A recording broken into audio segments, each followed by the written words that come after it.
সকলের মারহাবা, নারে তাকবীর, নারে রিসালা, নারে হায়দারি, নারে গাউসিয়া, আঞ্জুমানে গুলবদিনা দরবার শরীফ জিন্দাবাদ জিন্দাবাদ। এ পর্যায়ে আপনাদের সামনে অত্যন্ত সংক্ষিপ্তভাবে আলোচনা করবেন হযরত মাওলানা মোহাম্মদ আলী সবুজ সাহেব। আসসালামু আলাইকুম ওয়া রাহমাতুল্লাহি ওয়া বারাকাতুহু।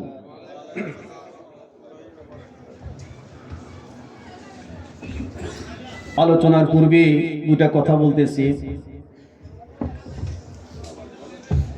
আমার পূর্বে যিনি আলোচনা করে গিয়েছেন, খুবই সুরেলা কণ্ঠে তেজস্বী বক্তব্য দিয়েছেন, আলেম মানুষ। আরো ইতিপূর্বে যারা আলোচনা করে গিয়েছেন প্রত্যেকে আলেম। আমি বাজান আলেম নয়, আমি একজন ব্যবসায়ী মানুষ। আমার মুর্শিদ ও কেবলা জানের দরবারে একজন গোলাম হিসেবে আছি। আজকের যিনি মাহফিলের প্রধান অতিথি, আপনি আমাদের সামনে হাজির হয়েছেন, হাজির হবেন আওলাদে ওলি হযরতুল আল্লামা কাজী আইনুল মুস্তাফা আল বাশারি আল কাদরি সাহেব। উনার অনুমতি দিয়েছেন, হুকুম দিয়েছেন, সেই হুকুমটা রক্ষা করার জন্য আপনাদের সাথে দুই একটি কথা বলার জন্য হাজির হয়েছি। ভুল ত্রুটি হলে আমি আপনাদের কাছে পূর্বে ক্ষমা প্রার্থী, আপনারা ক্ষমার দৃষ্টিতে দেখবেন। أعوذ بالله من الشيطان الرجيم بسم الله الرحمن الرحيم الحمد لله رب العالمين والعاقبة للمتقين والصلاة والسلام على سيد الأنبياء والمرسلين أما بعد فقد قال الله تعالى في شان حبيبه مخبرا وآمرا إن الله وملائكته يصلون على النبي يا أيها الذين آمنوا صلوا عليه وسلموا تسليما اللهم صل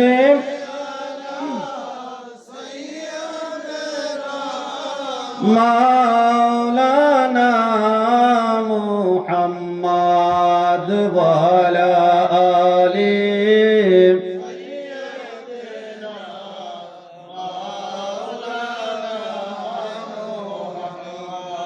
حسن حسین ابن علی کربلا میں جنم دیا،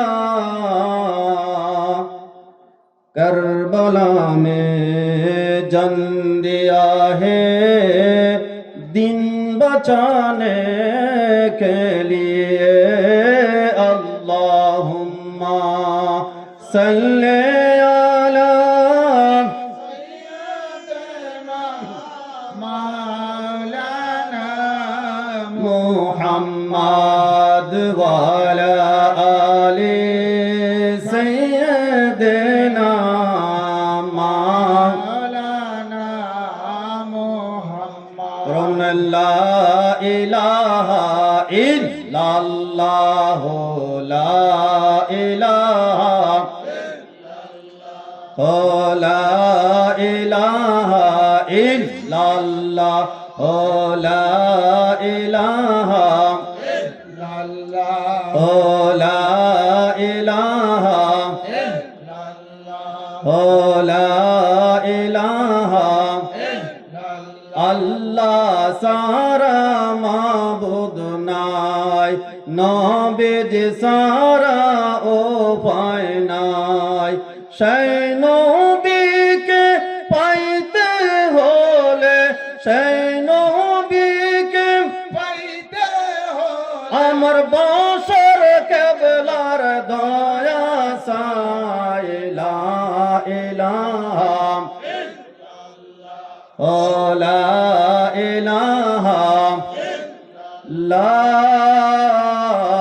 ইলাহা ইল্লাল্লাহু মুহাম্মাদুর রাসূলুল্লাহ সাল্লাল্লাহু আলাইহি ওয়াসাল্লাম। সম্মানিত হাজিরিন, আমরা মাওলা আলী জিকিরে মাওলা আলী কনফারেন্সে কালিয়াকান্দির জমিনে আমরা উপস্থিত। আমরা যারা এখানে হাজির হয়েছি সবাই অলি প্রেমিক, নবী প্রেমিক, ঠিক কিনা? অলির প্রেম প্রত্যেকের অন্তরে কলবে আছে বিদায় আজকে জিকিরে মাওলা আলী কনফারেন্সে আল্লাহর অলির স্মরণে আমরা এখানে সবাই হাজির হয়েছি, ঠিক কিনা? অলির প্রেম যদি না থাকতো তাহলে আমরা আজকে দূর দূরান্ত থেকে যারা এসেছেন, বাংলার আনাচে কানাচে থেকে, সিলেটের জমিন থেকে এসেছেন, শরীয়তপুর থেকে এসেছেন, এমনিভাবে বিভিন্ন জায়গা থেকে যারা এসেছেন, সবাই এক জাত অলির প্রেমিক হিসেবে অলির শরফ পান করার জন্য আমরা হাজির হয়েছি, ঠিক কিনা? আঞ্জুমানে গুলে মদিনা দরবার শরীফের মহান মুর্শিদ কিবলা জান আপনি আমাদিগকে নবী পাওয়ার রাস্তা, অলি পাওয়ার রাস্তা, জান্নাতে যাওয়ার রাস্তা খন্ড খন্ড করে আপনি আমাদিগকে শিখাইয়া দিয়েছেন। কলবে নবীর প্রেম ঢুকাইয়া দিয়েছেন। এক কথায় যারা আমার মুর্শিদ কিবলা জানের শিখানো বাতানো পথ যার কলবে পুঙ্খানুপুঙ্খ ভাবে আছে তারা জান্নাতের সার্টিফিকেট পেয়ে গেছেন। কোন সুবহানাল্লাহ। বিশ্বাস হয় কিনা? হয় না? অলির প্রেম একের গড়ে সবক যারা নিয়ে অলির প্রেম যারা কলবে ঢুকাইয়া দিয়েছেন, অক্ষরে অক্ষরে যারা পালন করবেন, মৃত্যুর আগ পর্যন্ত যদি সেই সবক কলবে থাকে, কবরে যাওয়ার পরে আপনার কবরটা জান্নাতের বাগান হয়ে যাবে। মালিক মাওলা আপনি আমাদিগকে কি শিখাইছেন, কি ওয়াজ করে গিয়েছেন? রাজধানী যাইবেন, রেলগাড়ির ওয়াজ মালিকে শুনাইছেন না? রেলগাড়িতে যাইতে গেলে আগে কি করতে হবে? টিকিট কাটতে হবে। টিকিট ছাড়া কি রাজধানী যাওয়া যাবে?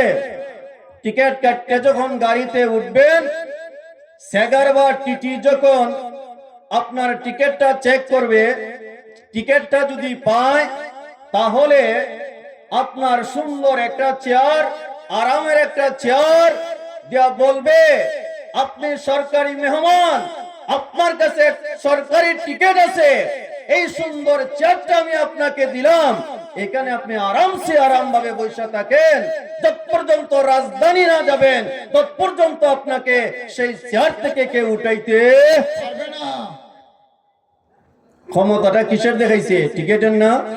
টিকিটের কারণে সরকারি মেহমান বানাইছে। কোন সুবহানাল্লাহ। আমার মুর্শিদ, আমার মালিক আপনার বলেছেন এই যে টিকিটটা কি আপন আপন মুর্শিদ। কোন সুবহানাল্লাহ। আরে মৃত্যুর আগে যদি আপন আপন মুর্শিদকে ভালোভাবে সাধন ভজন করিয়া যাইতে পারেন, কলবের মধ্যে রাখতে পারেন, মুর্শিদের চেহারা যখন আপনার সাথে থাকবে, কবরে যখন যাবেন, কবরের যে সেকার মুনকার নিকির আছে তারা যখন দেখবে অলির প্রেমিক, অলির টিকিট কাটা একজন লোক কবরে শায়িত, মুনকার নেকির সালাম দিয়ে বলবে নাউম নাউম, আপনি ঘুমাইয়া থাকেন, আরামসে আরাম ঘুমাইয়া থাকেন। যেমনি ভাবে নতুন দুলহা ঘুমানোর পরে আর কেউ জাগ্রত করে না, নতুন দুলহার মতন আপনি ঘুমাইয়া থাকেন, যত পর্যন্ত হাসরের ময়দানে ডাক না পড়ছে তত পর্যন্ত আপনাকে কেউ আর ডাক দিবে না। কবরে যারা আরামে থাকবে তারা কি জান্নাতি না জাহান্নামী? জান্নাতি। কেমনে জান্নাতি হবে? টিকিটটা কি? একমাত্র আপন আপন মুর্শিদ। মুর্শিদ যদি কলবে না থাকে তাহলে কবরে টিকিট। আরে মুর্শিদকে যারা মানেন, কলবে যার মুর্শিদ আছে তারাই মাওলা আলীকে মানেন, মাওলা হুসাইনকে মানেন, ঠিক কিনা? সেজন্য আজকে মাওলা আলী কনফারেন্সের মধ্যে মুর্শিদের গোলাম হিসেবে আমরা এখানে হাজির হয়েছি। আরেকটা কি, আজকে সেই মাহফিলে কেন দূর থেকে আসছি? সে আঞ্জুমানে গুল মদিনা দরবার শরীফের যিনি মহান মুর্শিদ ও কেবলা যান, ওনার সুযোগ্য আওলাদ যিনি আওলাদে মুর্শিদ, আমার মুর্শিদের জবান দিয়ে বলেছেন আঞ্জুমানে গুল মদিনা দরবার শরীফের একলা ফুল কন্যা সুবহানাল্লাহ। আর কি বলছেন? রহমতুল্লাহ। উনি একজন রহমত। রহমত, ইলা একজন রহমত। রহমত। তা আজকে রহমত এখানে হাজির, আঞ্জুমানে গুল মদিনা দরবার শরীফের একজন ফুল এখানে হাজির। সেই জন্য সেই ফুল থেকে মধু আহরণ করার জন্য বাংলার আনাচে কানাচে থেকে ভ্রমরগণ সেই ফুলের নিকট হাজির হয়ে গিয়েছে, ঠিক ঠিক কিনা না? ঠিক। সম্মানিত হাজিরিন, মৌমাছি ফুল থেকে মধু আহরণ করে, ঠিক কিনা? তো মধু আহরণ করতে গেলে প্রথমে কি ফুলের মধ্যে বসতে হয়। বৈশা কি করে? আপনার মাথা উপর দিয়ে রাখবো না নিচের দিকে নামাইবো? মাথা নিচ দিকে। মাথা নিচ দিকে নিতে হবে। যখন ফুলের মধ্যে বসবে, ফুলের মধু আহরণ করবে, সংগ্রহ করবে, তখন উপর দিকে সোজা হইয়া দাঁড়াইয়া সেই মধু নেওয়া সম্ভব হয় না। তখন সে কি করে? তার মাথা, তার মুখ ফুলের ভিতরে ঢুকাইয়া দেয়, ঠিক কিনা? মধু খাইতে হইলে, মধু আহরণ করতে হইলে আপনার কলবে যদি মুর্শিদের প্রেম থাকে তাহলে মুর্শিদ কেবলার নিকট মাথা নত করতে হবে, কদমে মাথা লাগাইতে হবে কিনা? ঠিক। মাথা নত করতে হবে। আওলাদে মুর্শিদদেরকেও সেইভাবে ভক্তি তাজিম করতে হবে, তাহলে মধু খাওয়া সম্ভব। মৌমাছি একমাত্র মধু আহরণ করে। আর মৌমাছির মতন আরো কিছু মাছি আছে, নামদারি মাছি, আপনার খালামাছি আছে কিনা? নাই। খালামাছি কি আপনার খালামাছির পাইলে কি মানুষে আদর করে, যত্ন করে? আদর যত্ন করে না, এটারে থারাইয়া দে, মারে। আর মৌমাছি পাইলে পরে কি করে? এটার মধ্যে মধু আছে, ঠিক কিনা? সম্মানিত হাজির, আমরা যারা এখানে হাজির, বাংলার আনাচে কানাচে থেকে আমরা এখানে এসেছি, দূর দূরান্ত থেকে যারা এসেছি, সেই আঞ্জুমানে গুল মদিনা দরবার শরীফের যে ফুল, সেই ফুল থেকে মধু আহরণ করার জন্য আমরা এসেছি, ঠিক কিনা বলুন? সম্মানিত হাজির, আমরা সবাই তরিকতপন্থী। আমরা তরিকতপন্থী বিদায় মৌলা আলীকে মানি, সেই হিসাবে এখানে আমরা সবাই হাজির, এটা আমার বিশ্বাস, ঠিক কিনা আপনার? হ্যাঁ, তরিকতপন্থী বিদায় এসেছি। তরিকত যারা গ্রহণ করেছেন তারা মুর্শিদের প্রেম ভালোবাসা নিয়েই এসেছেন, আর এটাই সেটাই ধারণ করতে হবে। আল্লাহর অলিগণ আপনার বিভিন্ন সময় যারা অলিদের কাছে বয়াতে রাসূল নেন, অসংখ্য অগণিত মানুষ, না সীমিত, অগণিত মানুষ আল্লাহর অলির নিকট বয়াতে রাসূল নেন। তো একজন আল্লাহর অলির মুরিদ ভক্তরা বলতেছে, হুজুর আপনার কাছে তো অনেক অনেক লোক মুরিদ হয়েছে, বয়াত নিয়েছে, তো এত সব লোক আপনি কাকে নিয়ে পার হবেন? তা উনি জবাব দিচ্ছে যে বাবা, যে প্রশ্নটা করছো এটার জবাব তো দিতে হবে। আসলে কি, যারা মুর্শিদের হাতে, পীরের হাতে যারা বয়াত নেন, সবাই কি হাসরের ময়দানে ফিরে সাথে থাকতে পারবে? মুর্শিদের সঙ্গী হবে? সবাই হবে না। আমার মালিক মাওলা বলেছেন, আমি দুনিয়াটা দূরে জাল ফলাইছি, জালের ভিতরে যারা আছে কেউ উপর দিয়া লাভ দেওয়া যাবে, কেউ নিচি দেওয়া যাবে, কেউ জাল ফাইরা এ, বাড়িয়ে যাইবে।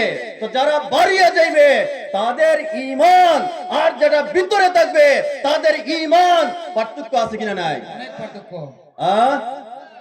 কাঠি ইমানদার কাহারা? যারা ভিতরে আছে। ভিতরে ধরা পড়বে তারা, ঠিক কিনা? তো আল্লাহর ওলিকে যখন প্রশ্ন করা হলো, হুজুর আপনার তো অসংখ্য অগণিত ভক্তবৃন্দ আছে, মুরিদ আছে, আপনি কাকে নিয়ে পার হবেন? উনি জবাব দিবেন যে ঠিক আছে বাবা, তোমার উত্তর তোমাকে দিব ফাইবা। তো হঠাৎ করে একদিন সেই আল্লাহর ওলি অসুস্থ হয়ে গেলেন। কি হলেন আপনার?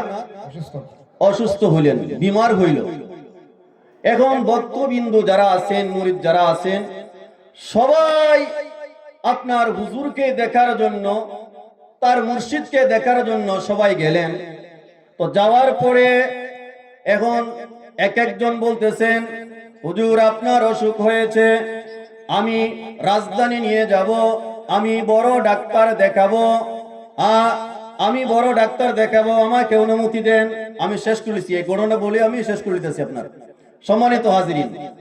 এখন দেখা যায় আপনার, তো হুজুর বলতেছেন যে বাবা গো, আমার ডাক্তারের কাছে নেওয়ান লাগতো না, আমার ভালো ওষুধ দেওয়ান লাগতো না, আমার একটা ওষুধ আছে, আমার একটা ফুলের বাগান আছে।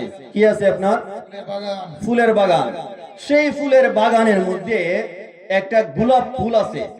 সেই গোলাপ ফুলটা যদি তোমরা কেউ আমারে আন্না দিতে পারো তাহলে আমার বিমার হয়ে যাবে, ভালো হয়ে যাবে। তো কিছু কিছু আশেক আছেন, যারা বেশি বেশি কথা বলেন, বেশি আশেকগিরি দেখান, আছে না এই ধরনের লোক? এই ধরনের লোক আছেন। তো একজন বলতেছে যে ঠিক আছে, আমি সেই ফুলটা এনে দিতেছি। উনি বাগানে গেলেন ফুল আনার জন্য, গিয়া ঢুকলেন, গিয়া দেখেন যে গোলাপ ফুলের কথা উনার পীর বলছেন, সেই গোলাপ ফুলের মধ্যে এগুলা ফানস সাপ, যেটা সুবল দিলে পরে জায়গা তুই জীবন শেষ। এই ফানস সাপলারে দিকিয়া এখন আর গোলাপ ফুলের কাছে আর যায় না। এর আগে বাহাদুরি দেখাইছে, হুজুর এই গোলাপ ফুল দিলে ভালো হবে, ঠিক আছে আমি আপনারে জানিয়ে দিতেছি। এখন ফানস সাপলারে দিকিয়া উনি এখান থেকে বলাইছে। আর ফিরের দরবারও আসেন নাই, উনার বাড়ি পালাইয়া গেছেন গা। আর একজনে বলতেছে কিরে, উনি গেল ফুল আনার জন্য, তো দেরি করতেছে, আচ্ছা ঠিক আছে আমি যে। আর একজন গেলেন, গিয়া দেখি অবস্থা দেখলেন এমনি ভাবে, যারা কথায় কথায় আপনার বাহাদুরি দেখান, বেশি আশিকগিরি দেখান, সবাই গেলেন। আশিকের দল জেলাই গে দেখে এক গ্লাস সাপ, আর ফিরে আয় না, ওনার বাড়িতে চইলা যায়। একজন নিরিবিলি মানুষ, নিরুহী মানুষ বলতেছে সবাই গেল, কেউ ফিরে আসতেছে না। তো উনি গেলেন, গিয়া ফুল আনার জন্য গেছেন, গিয়া দেখেন ফুলের উপরে এগুলা কি? সাপ। ফানস সাপ বসে রইছে। তা উনি কাছে গিয়া বসার পরে বলতেছেন, এই জন্য তো যে আশিক যারা আসিল কেউ আজকে এই মাঠে আর নাই, যার যার বাড়িতে চইলা গেছে। এখন ফুল যদি না নেওয়া হয় তাহলে তো আমার মুর্শিদের বিমার ভালো হবে না। ভালো হবে না। সেজন্য উনি আপনার ফুল গাছের নিকট গিয়ে বইসা ফানসকে বলতেছেন, ফানস তুমি যতই চোখ খাঙ্গাও, যতই তোমার ফুসফুস শব্দ করো, আমি সেই ফুল না নিয়ে আমি যাব না। যদি আমার এখানে জীবনও যায় তবুও আমার মুর্শিদের প্রেমে, আমার মালিকের প্রেমে আমার জীবন যাবে, ঠিক কিনা? সেজন্য সেই নিয়ত কইরা তার পীরের ধ্যান নিয়া ফুলটারে চক্রে ধরে ফেলেছে। যেই ফুলটারে ধরছে, এখন দেখা যায় সাপ টাপার কিছুই নাই। নাই। সেই ফুলটারে নিয়ে আপনার উনার পীরের দরবারে গেলেন। যাওয়ার পরে এখন উনি উনার দরবারে যাওয়ার আগেই পীর সাহেব সুস্থ হয়ে গেছেন। কোন সুবহানাল্লাহ। উনি বললেন, বাবা আমি দেখলাম আপনি অসুস্থ। বলি বাবা রে, আসলে অসুখ না, ওই যে একলা প্রশ্ন করছিলাম যে আমার যে এত সব ভক্তবিন্দু, এত সব মুরিদান, আমি কাকে নিয়ে পার হব? আশিক পরীক্ষা করার জন্য, কাটি পরীক্ষা করার জন্য, প্রেমিক পরীক্ষা করার জন্য আসলে আমি একটা অসুখের পান হইছে। তো ওই যে যারা ফুল আনার জন্য যার যার বাড়িতে চলে গেছে তারা আউট। তারা কি আপনার খাঁটি ইমান নাই, একের ঘরে সবক নাই, মুর্শিদের হুকুম মানে নাই, জীবনের মায়া বেশি, ঠিক কিনা?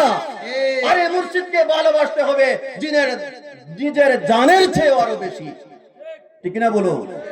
আমার আঞ্জুমানে গুল মদিনা দরবার শরীফে মহান মুর্শিদ কেবলা যান আপনার শেষ বেলা যাওয়ার বিদায়ের 1-2 বছর আগে আপনি আমাদিগকে পরীক্ষা করেছেন। আপনি আমাদের সামনে একটা প্রশ্ন ছুড়ে দিয়েছেন, দেখি আমার আশিক কে আছে, খাঁটি প্রেমিক কে আছে, আর কথায় কথায় আশিক কে আছে। প্রশ্ন দিছেন কিনা? দিছেন না? দিছেন। কি প্রশ্নটা দিছেন? আপনি আমাদেরকে একটা প্রশ্ন দিয়েছেন প্রেমিক পরীক্ষা করার জন্য, কাটি পরীক্ষা করার জন্য, একের ঘরে সবকার আছে সেটা জানার জন্য একটা পরীক্ষা দিয়েছেন। সেই পরীক্ষাটা হচ্ছে আপনার মুর্শিদের জবান দিয়ে বলেছেন, আমার দরবার সুন্দর করে সাজাইছি, সবাই আমন্ত্রিত হয়েছেন, উরুস মাহফিলের মধ্যে আপনার গুরু খাসি এইগুলা কুরবানি দেওয়া হচ্ছে, যারা যাওয়ান না তারাও আপনার গুরুর মাংস খাইবার লাগি আপনার কাফেলার মধ্যে গেছে, ঠিক কিনা?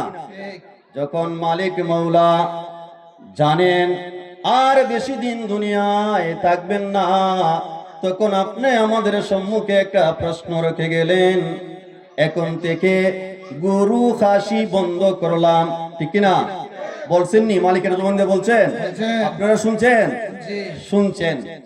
এখন গরু কাশি বন্ধ করলাম, আর গরু কাশি এখানে খাওয়া হবে না, শুকনা খাবার গামছার মধ্যে গাঠুরি বাঁধো, আর একটা রাত এখানে উদযাপন করো মুর্শিদের প্রেমে, ঠিক কিনা? না মুর্শিদের প্রেমে।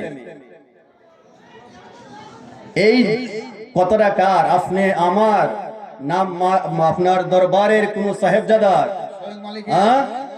যিনি আপনি আমাদের মালিক, যিনি মুর্শিদ, এই প্রশ্নটা আপনি আমাদেরকে যে বাদ করে দিলেন, মালিক জবান দিয়ে বলেছেন যে আমার তো হাজার হাজার মুরিদ, তো লক্ষ লক্ষ মুরিদ, এর মধ্যে উনি কি 80% আছে 2 মুখিয়া, সামনে বলবে এক কথা আর ফাসুনো করবার একটা, ঠিক কিনা?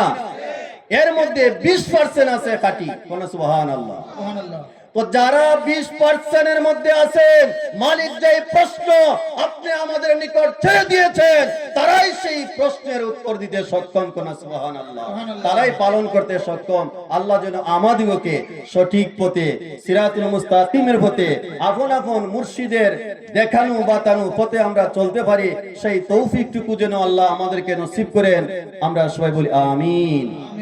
আমি অদম গুনাহগার, আপনাদের নিকট দোয়া প্রার্থী। আমি আগেই বলেছি আমি কোনো আলেম না, একজন ব্যবসায়ী মানুষ।